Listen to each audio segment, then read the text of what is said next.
bro. Yeah. That's royal. So we're gonna start. Grew up in Northern California in Watsonville, right? Watsonville. Yes.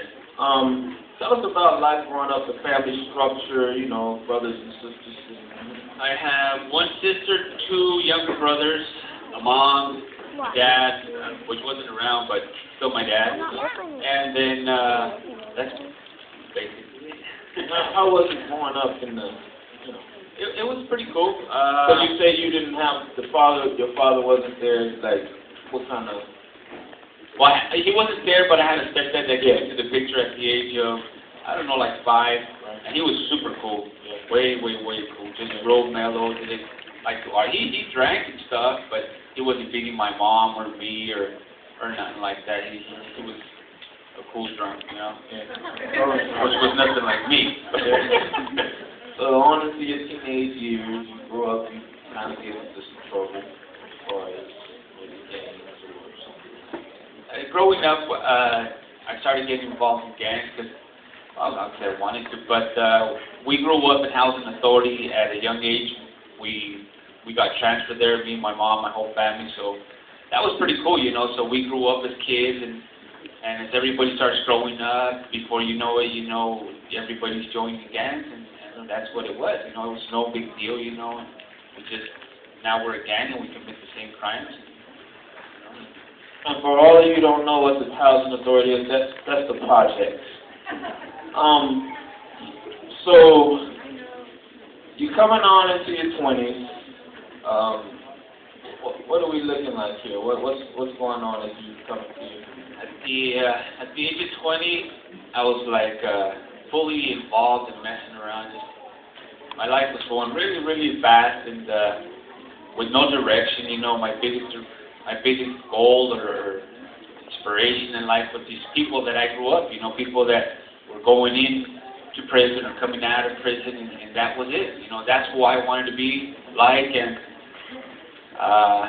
life was going fast. You know, and I didn't really see myself living too long. So that's how Alyssa came to the picture, because I really felt that I wasn't going to live very long, and if I didn't, then I wanted to leave something behind, you know.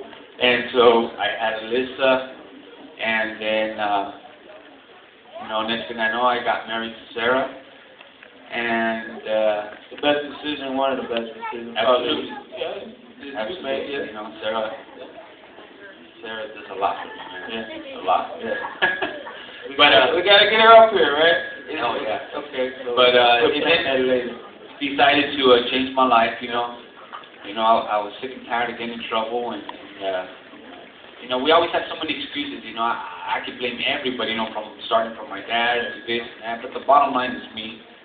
But I didn't know that at that point, so you know, decided, you know, leave my friends, leave everybody, and if I move to another state, I'm going to do good. You know, and so that's how I came to Vegas, and I did good for 6 months. And then after 6 months, you know, I made new friends and found out where all the drugs are, and I was back on a roll again. Just follow where it's the old life. Exactly. Yeah. So tell us about what led you to salvation, because it's been 10 years. Yeah. You know, and just tell us what led you to salvation, and we'll go. The way I got saved is my neighbor across the street, which he never witnessed to me, but he had been to this church before. Well, actually, it kind of starts like before even that. When I first moved here, I was on Tropicana and Decatur, always riding the bus, and this gentleman who used to go to this church witnessed to me, told me if I want to get saved, and I did, you know, and I prayed. It was just like, you know, everybody prays, and you know, you ask for the number, and everybody lies to you, and they give you the wrong number. So I did the same thing, you know. So that guy never followed up on me.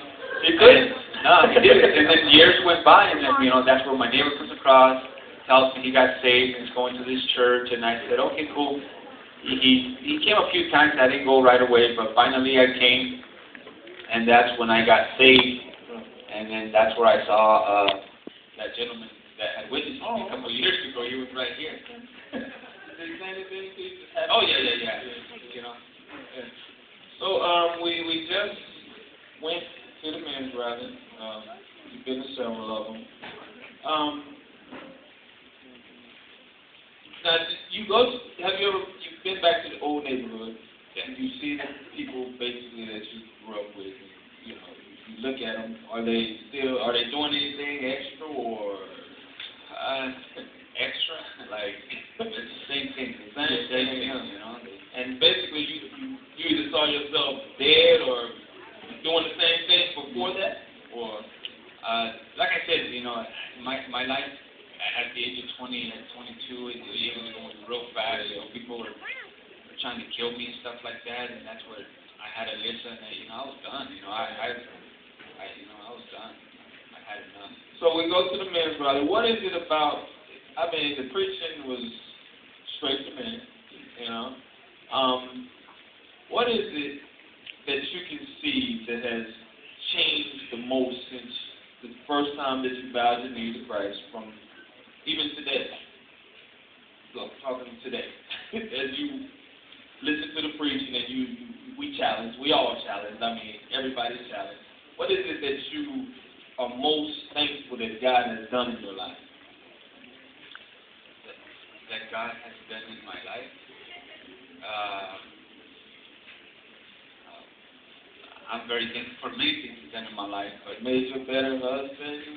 oh, definitely, all those things. You know, I was none of those, you know, before I got saved. But coming into the fellowship and then going to men's rally, you know, it's just, you know, getting back on track. You know, being saved, you know, 10 years. You know, I start, you know, doing this, doing that, go to men's rally, and just put you back on track. Yeah. You know, they like Pastor said, you know, when you leave there, it's not like, oh, what did he say? You know what he said. You know? Exactly. There's no confusion about that. Not at all. Yeah, something to think about, something to chew on. But I'm going to give you the last word. I promise not to keep you up here long, so I'm going to give you the last word. Just say whatever you want to say. Well, I like we'll give you a leeway. Say whatever you want to say. Whatever. I'm not going to put a clamp on I like to say, you know, if you're a new convert, you know, of course, if you're a visitor and somebody invited you out here, give your life to Christ and live for God, and God will do a miracle and change your life, like He did in my life, and many other testimonies in this place. If you're a new convert, you know, continue to live for God, and God's going to continue to do miracles, and stay on fire. And if you're an old saint, you know, I believe we should all pray for each other, encourage one another, because we all are in a battle and in a fight, and we need to press forward and endure the end. And you know, I believe we're living on the end times, and we need to do God's will, because we don't have too much time. Amen. Well said. Raul said, hand down. And we will be right back after that.